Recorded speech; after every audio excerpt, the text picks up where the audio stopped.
Welcome to the Mind Your Wedding Business podcast. I'm your host, Kevin Dennis. In addition to leading the charge at Wedding IQ, I also run Fantasy Sound Event Services, a lighting and entertainment company based in Livermore, California, that I founded over 30 years ago.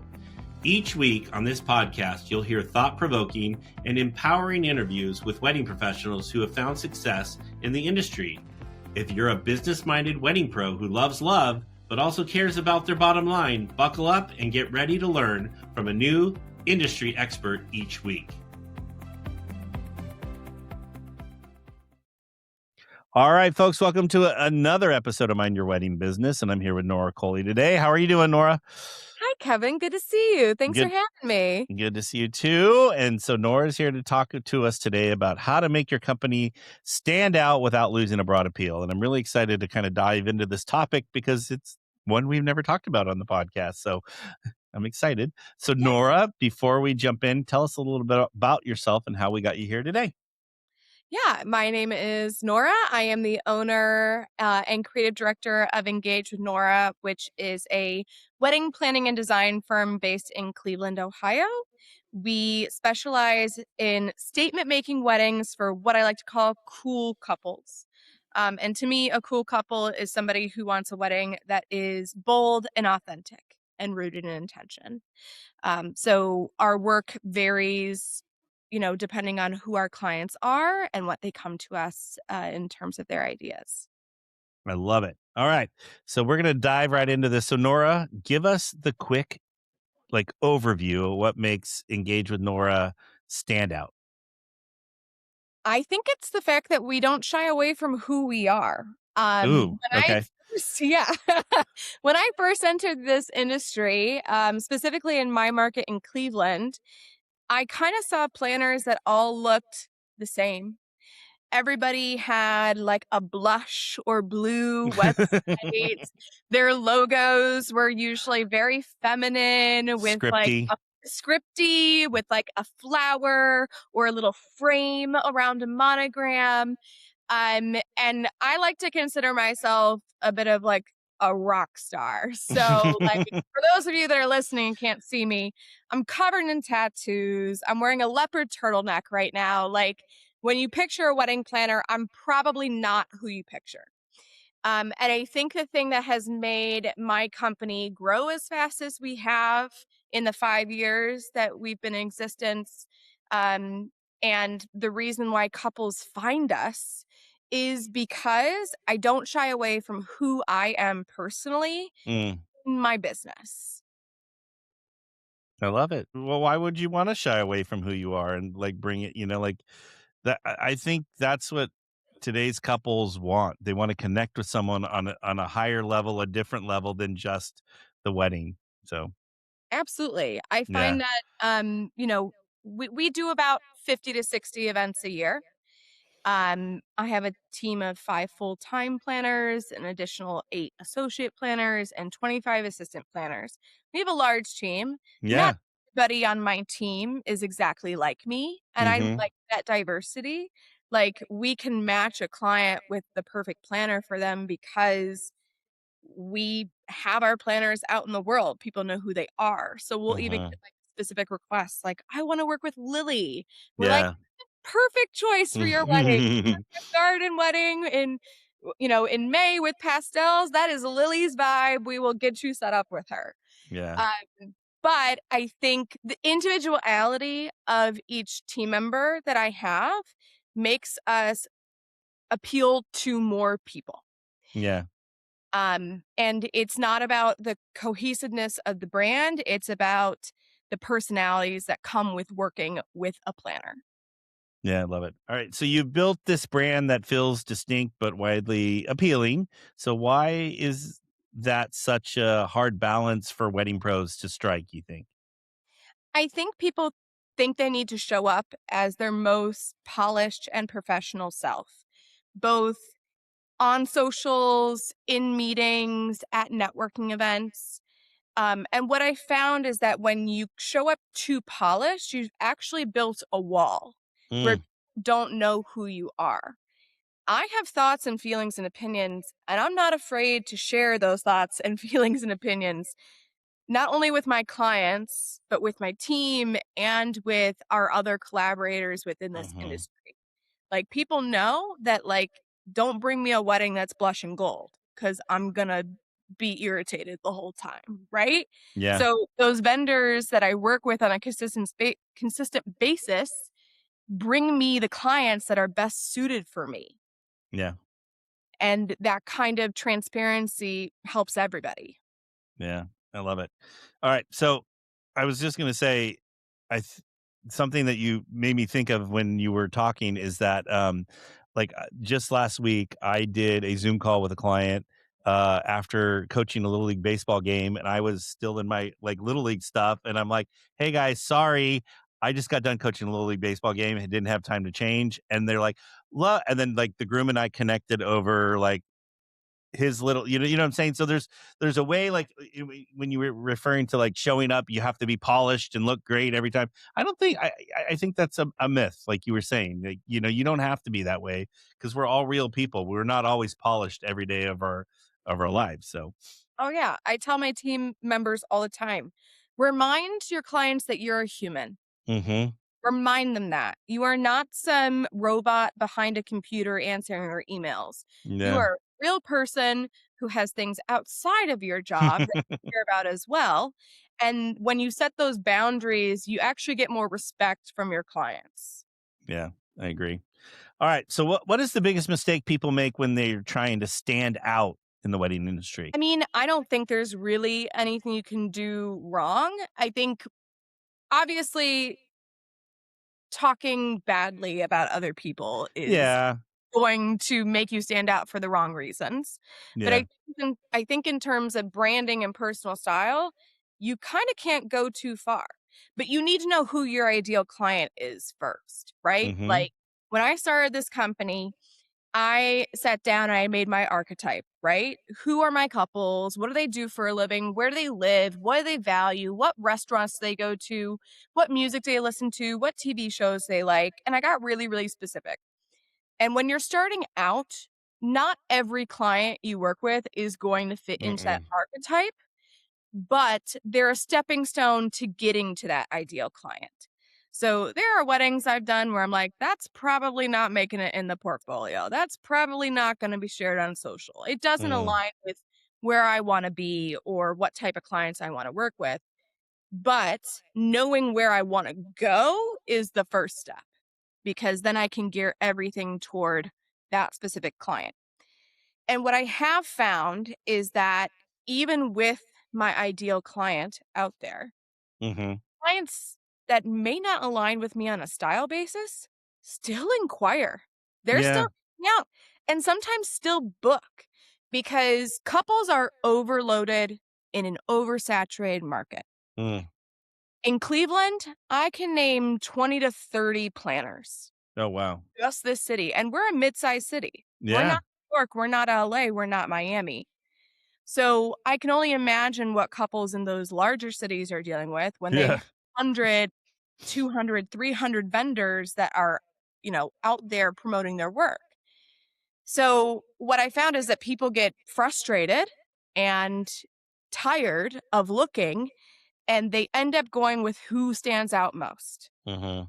They can discern that this is somebody who knows what they're doing, who's producing good work, even if it's not necessarily aligned with them on a style side, Mm. right? Yeah. All Yeah. right. It's just one of those things. I think, when everybody looks the same, everybody's producing the same level of work, you need to be clear about what you can do differently. Yeah, it's all vanilla at that point. It's same wedding, rinse, repeat. So, Yeah. And I think, especially as we move into Gen Z, these couples don't want to feel like a turn and burn. yeah. They wanna feel like they are working with somebody who cares just as much about their day as they do. So, when you are kind of vanilla and blending in with everybody else, why would your work for their wedding be anything special for them? Mhm. Yeah. It's funny, I had someone pick me, I did a wedding for a Warrior girl. She was one of the Warrior cheerleaders, and I am a Sacramento Kings season ticket holder, but she picked me to work her wedding because I like basketball, and that's randomly, even though we cheer for different teams, but that's why she picked me, and we like Joe. And it's funny, still to this day on Instagram, we still like follow each other, and she likes my stuff, and I like follow and like her stuff. So I mean, you can meet people in different ways too. Oh yeah, common ground. I mean, Yeah, my husband and I travel a lot. That's something that we hold as a core value in our personal lives. yeah, And it's become something that has attracted couples to my company because they see me traveling and they're like, oh my God, she was just in India. I went to India 3 years ago. I can't wait to talk to her about that. Or yeah. even if we haven't traveled to the same places, holding that same value makes someone feel more connected to you and more likely to invest in what you can provide. Yeah, makes sense. All right. So, Nora, how do you define your brand in a way that attracts the right clients without turning them into or turning them away? Like how do you blend that? Yeah, I think that this is something that I, am still working through. Obviously, you don't want to be so pigeonholed into a specific type of wedding that people can't see themselves in your work. Hmm. I think that's something that people and I personally struggle with. Yeah. But I think by showing quality of work, Mm. you're going to attract people regardless. Yeah. So, I like to do things that are a little bit more out of the box, adventurous. When I get a couple that says like go crazy, that's like, that's the best thing I can hear as a planner is like, okay, you want crazy? Well, then you're getting a fountain and a cake. You're getting a ceremony. You're getting a hanging sculpture. Like you're getting crazy stuff. And that's really exciting to me from a creative aspect. But I think even if somebody on the adventurous scale is not a 10, they might be a 4 or 5. They see that I can take things there and that I can execute that seamlessly. So they know that they're in a professional's hands regardless, even if they might not be trying to push it as far as I push some other clients. Hmm.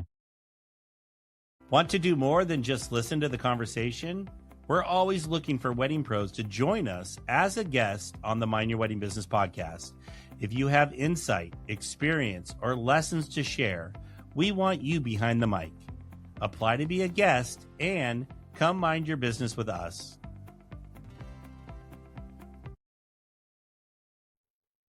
So you were talking about like for at the beginning, like everyone had the blush or the blue, and and then I chimed in with the scripty font and all that stuff. So when you were first growing your company, how did you figure out what made you different when you were in the beginning? Yeah. Well, I thought of my branding as my bedroom, right? Okay, Like, like if someone walked works. in my home, what would they see? And so I started pulling imagery of, color palettes and patterns and typography that I thought aligned with what I generally navigate towards, Hmm. and then started to kind of develop the brand over time. And it has evolved. Yeah, Like my first logo had like neon, right? Like me neon too. signs. Yeah. Like neon signs were all the rage in 2020 or were about to be all the rage. Like I had just gotten married. I had a neon sign at my Okay, wedding that was custom built and it was real neon. This was before people were doing the LED and that okay. I broad. was I was neon color, so I was neon pink. Okay. But Yeah. yeah, Yeah. okay. So I was a little different. I'm a little older than you, but that's It okay. was neon color. I mean, it was neon pink for sure, Okay. but it electric, like Yeah. neon. The logo was neon. I love it.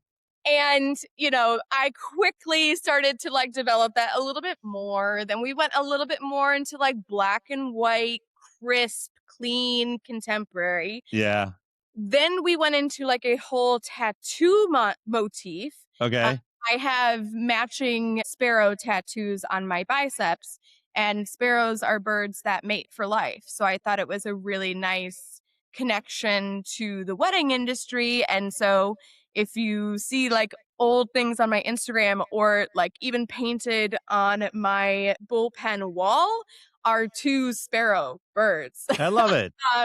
And so we kind of went into this tattoo motif, and then now we've kind of pulled back into something a little bit more clean and minimalist. But, evolution is good, right? Like, you don't want to be changing every year, but No. kind of seeing where you're taking the business, especially in these like early development years, I think you have to be willing to evolve. I could have probably stuck with the same logo for 5 years, but I was still figuring out where I want to take the company, and a logo in terms of recognition. Your clients are coming to you and they're probably working with you for a year. So Yeah. if your logo changes, if you have 3 logos in 5 years, your clients aren't like, "Oh my gosh, that's crazy. I can't believe she had 3 logos." Mm-hmm. Wedding industry might be like, "Oh, she doesn't know who she is," but Yeah. that's for them to think, not for me to think, right? Yeah, exactly. And, nobody cares. Nobody cares. You have to give off a vibe first, right? Like, I think that's where my specialty lies, is even in my branding, if it's changing and evolving, the vibe has remained the same. You still know who I am and the work that I'm going to create, regardless of what my logo or my website or my headshot looks like. Yeah. Well, yeah, it's a whole thing, because in the world of AI, we could be changing our logo every 6 minutes. It's just like the way things are evolving. I mean, you know what I'm saying. So, but it's what kind of mood are you feeling today, and that's what you want to be. But it is what it is. All right. So you've built a team. You got a good team going now. But how do you make sure your brand stays consistent as your team continues to grow? I think hiring the right people that align with the company's values are first, right? Like, Okay. I think that we come from a place of authenticity and intention. So when I'm interviewing people, it's not about whether they necessarily align with me on a style basis. Like, Okay. my client concierge, Maddie, her and I, if you looked at our closets, you'd be like, how are these people even friends? Right? Like, Yeah. and she doesn't necessarily love all the designs that I do. Like, the weddings that we do, Yeah. she's like, I would never choose this. And that's okay. But she herself has authenticity in who she is and knows who she is. So that's easier for me to work with than somebody who's trying to be something. Right. Yeah. Well, and I was gonna say, I there's weddings that I do that I don't agree with the brand, but the people are nice, and I'm gonna go along because they'll ask me. I'm like, I wouldn't do this, but this is not me. This day is not about me. It's about you, and we're gonna do you, and you have to circle it back right onto them, and but yeah, just because we don't align doesn't mean we can't work it out, and I can't design your wedding and help you get there. And all I care about is that she's kind to our A couples, 100%, that she yeah, communicates clearly, that she cares about the work that she does. yeah, It doesn't matter what she would do for her own wedding. It matters that she's supporting the client in their experience. So, and I think I also very much look for like a service heart. Anybody who works on my team has to have restaurant or retail experience on their resume. If mm, you don't have one of those 2 things, I don't even bring you in for an interview, wow, because coming from a catering background and a restaurant background myself, I need to know that you know how a kitchen operates, that there's front of house and back of house, hmm, customer service, general operations, problem solving, thinking on the fly. Those are all incredibly valuable yeah. uh, skills within this industry. And same thing with retail. Like, if you haven't stood across a counter from an angry customer because they're past their wedding, like, I can't trust you on a wedding day to put out a fire if something comes out, because I need people who aren't going to panic under pressure. I need people who are going to critically think, problem solve, and act without me having to tell them to do that. Yeah. My favorite thing to say when someone's upset, well, let's just figure this out. Come on. Let's work together. We're going to figure this out. Yeah, of course. Yeah. Let me take a breath. Let me think about Yeah. that for a second. I'm gonna give you a couple options. Yeah. I always say to our team, like, the answer is never no. The answer is let's find out, Yeah. or Yeah. let me think about this. Yeah. Like, that's the way that you navigate any type of issues. I mean, Yeah.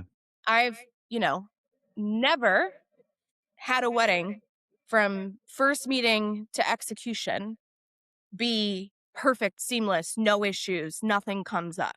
Mm-hmm. That's just not the world that we live in. No. Being able to pivot when you need to and expect the unexpected and be able to sit in that and calmly move past it and manage the client and their experience is way more important to me than somebody who has 10 years of event experience before they start working on my company.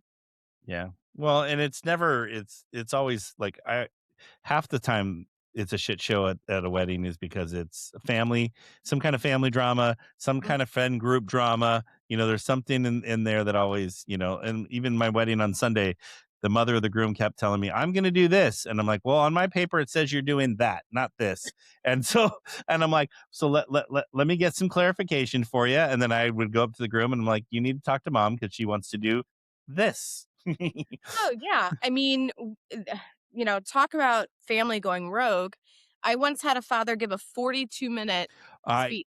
I had 43 one time. So it's like, and I'm like, the whole time we're like, what the fuck is this guy? Excuse my French. I'm sorry. Yeah, you're fine. I was like, what is this guy doing? It's like, and it just kept going and going. And it was like, and at one point he did say, he goes, I paid for this wedding, so I feel like this is my time. And I mean, everybody, the guests were upset, and it was just like, it was such a weird experience. Yeah, Anyway, well, you've essentially ruined everyone's night because now 100%. dinner's behind, so everyone's going to get a cold meal. They've lost now probably, if you've accounted correctly, they've probably lost 30 minutes of dancing time, Yeah. minutes of bar time, Yep. because on what venue you're at, the bar may or may not be open during toasts. Because you feel like you deserve a spotlight, have ruined everyone else's experience. I mean, those are things you can prepare for, but not necessarily account for, right? Yeah. Because as a planner, my job is to build in buffer time, but also make sure the event runs the way that we planned it to run. And I'm never going to account for a 42-minute speech before dinner. That's something I'm never going to push for, No. right? Like, No. because then if I account for that, then catering is going to push dinner back. And then everyone's sitting waiting for dinner. And then I have to go in the kitchen and be like, hey, we can start service now. And they're like, the meat is still cooking. And Yeah. it's like, okay, well, we have 30 minutes to kill until people, Yeah. and then people are even more upset. Exactly. That's just the dynamics of a wedding day, being able to be flexible in our approach, but rigid in our structure. Yeah. Right. I had a dad once ask me, how long should my speech be? Or, like, what should I do? And I said, I think you need to make it short, sweet, with a little bit of humor. And then, but it needs to come from your heart. I go, if you hit all those things, I go, and you'll be fine. Yeah, He goes, 3 to 5 minutes. I yeah, always tell people yeah, 3 to 5 minutes, and I yeah, count from 10. yeah. Because generally they'll go over a few minutes, but with that said, yeah, but short, sweet, be a little, a little bit, you got to have that humor, like make people laugh, but also speak from the heart, Yeah, and then, yeah. And then you're going to make people laugh and cry. And I'm like, success, you did it. yeah. So, I always say a good speech has 3 aspects, which I wish we could have talked about this on the client side, but it's good yeah. for everybody to know, because if you're guiding a client, these are good things, right? So I always say you have a 3-minute speech. The first minute should be how you know the couple, who Hmm. you are and how you know them, Hmm. right? Don't start off with, for those of you who don't know me. Yeah. I hate that. Yeah. That kills it. It drives me nuts. Yeah. Especially when the DJ goes, this is our maid of honor, Jane, like, We know. Also, nobody cares. Nobody yeah. cares. But yeah, say, I'm Nora, I'm the sister of the bride. I can't wait to see how this night unfolds, blah, blah, blah. How you know the couple. Minute 2 is a story about the couple. Hmm. It could be funny, it could be sentimental, it could be sweet, whatever you want. Story about the couple. And then minute 3 is well wishes for them, what Hmm. you hope for them. And if you hit all 3 of those, you have a great, well-rounded speech that should be short, sweet, keeping everybody happy. Yep. I love it. Yeah. All right, we're not on the Toast podcast. We're on I know. talking about our brand, but all right. So now, Nora, you've built this large team. What kind of systems or standards have helped you guys maintain consistency? Yeah. So I am a Google girl. And honestly, I've tried out so many CRMs and planning tools. And honestly, I kind of hate them all. Mm-hmm. Like everybody, I don't want to drop names, but everybody uses one planning software and I can't stand it. I can't stand it. I think it's clunky. I think it doesn't have the information that you actually need. I think it doesn't give the client any clarity on what they should be doing and when. And I think it's just generic. And when Mm-hmm. you are building a customized process for a high-end client, the last thing they want is to feel like they could have gotten the same experience working with another planner because you're all using the same software. So we have a full dashboard that we create for each client that is personalized to them. That includes things like to-do lists, a budget, a vendor spreadsheet, places to upload contracts and quotes, deposit schedules, decor lists, a guest list, seating chart template. Like we have spent years developing our internal processes specifically so that there's transparency with the client. So that at no point in time do they have to email us and say, "Hey, can I see this quote?"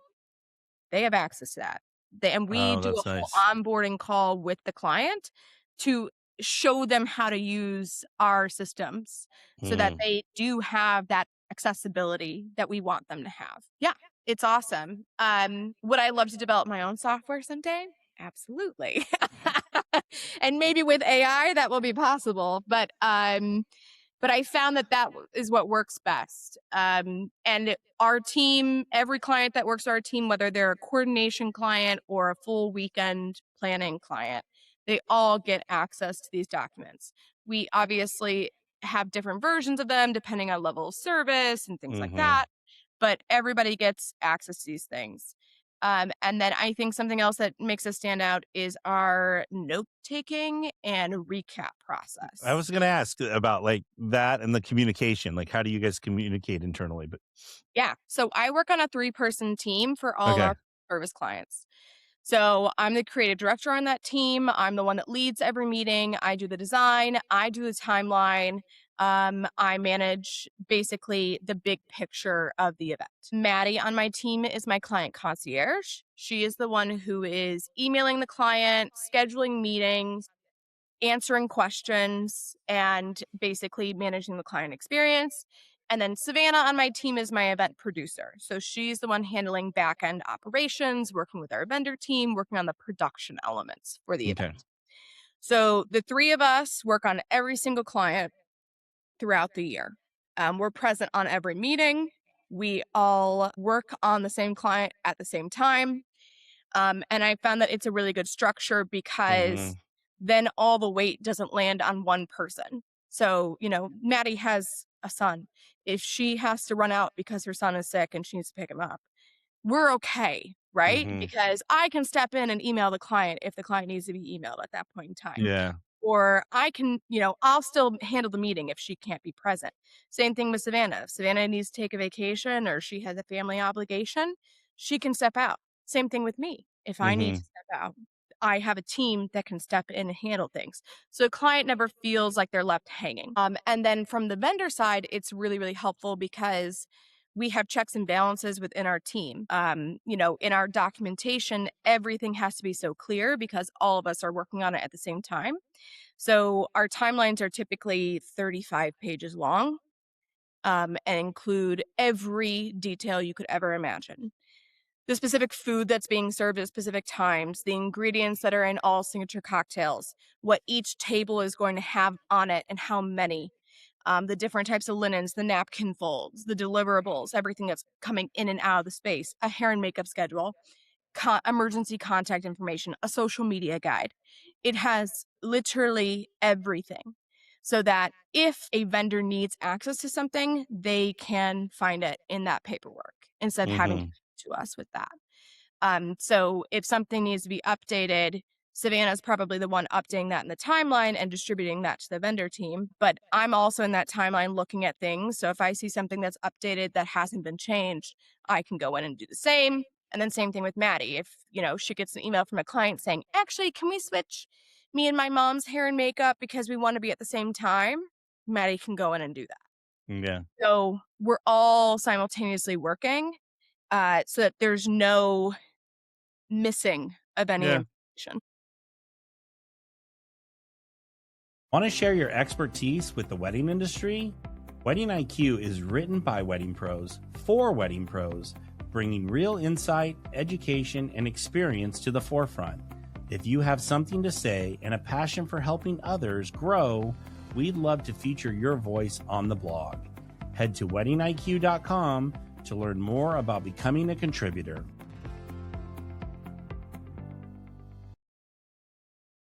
Makes sense. Yeah. All right. So now, as you continue to grow, so how do you hire and train, your planners, your staff to execute your brand vision, at a high level? Yeah. So everybody starts as an assistant planner. Oh, Everybody start from the bottom. Yeah, we got to start from the bottom. You got to start from the bottom. You're working wedding days first.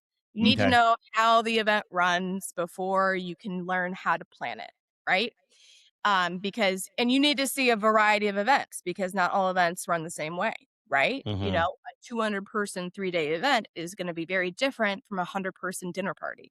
Mhm. So they need at least a year experience as an assistant planner working on site at the events. Then from there, they can apply to be an associate planner. Associate planners on our team work with our coordination clients. So out of our 50 to 60 events a year that we produce, typically about 30 to 40 of those are coordination clients. So we need a large staff to take on those events. And a lot of our team, a lot of our associate planners work part-time for us. So they have other years. So they take on maybe 5 clients a year because, again, we don't want to overload them. But Lily, like I mentioned on our team, she is a full-time associate planner with us. So she has 25 coordination clients this year that she's working with. Oh, wow. Yeah. So she's full-time salaried. So we've kind of created that as an intermediate step.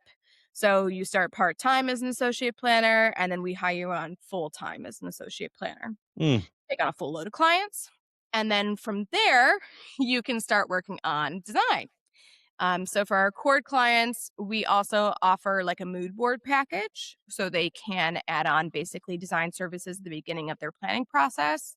And then, we kind of put that on their plate to then source their vendors and do everything like that. And then we come back in to manage coordination at the 4-month mark.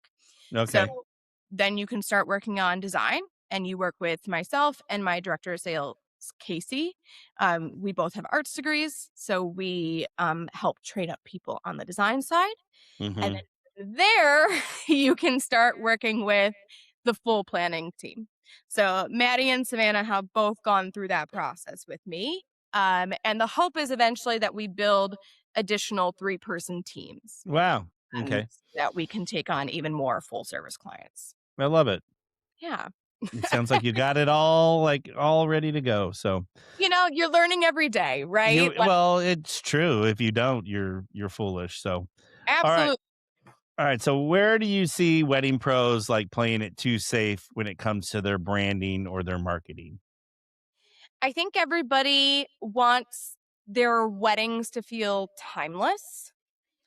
And I think in that quest for timelessness, you end up losing all personality and permanence.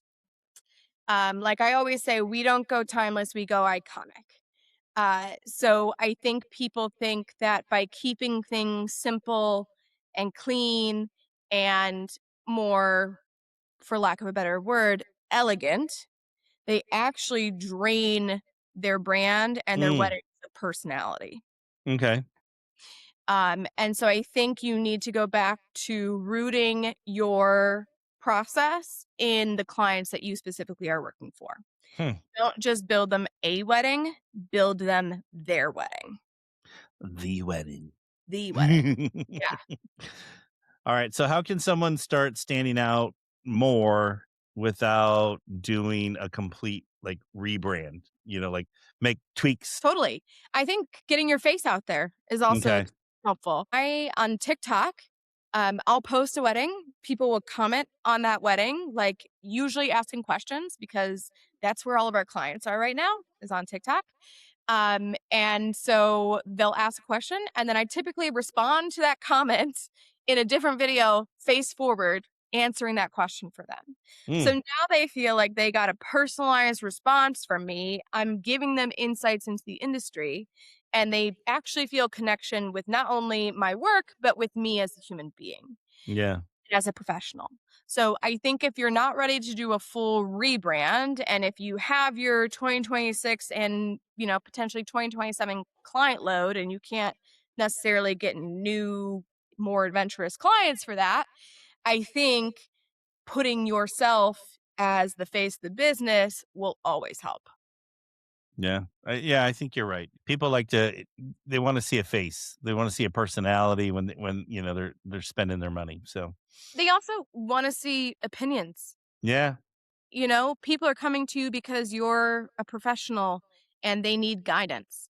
Like I always say, we're like accountants and realtors and landscape designers and interior designers. People who hire out professional services all the time know what they're looking for when they're hiring a professional service, right? Yeah. They're working with us on a specific project timeline, but they need to know that one, you can do the job, but two, that you're not going to make their life harder as you do that job, right? Yeah. So I think having opinions and being able to guide somebody is a valuable thing to show before clients even inquire with you.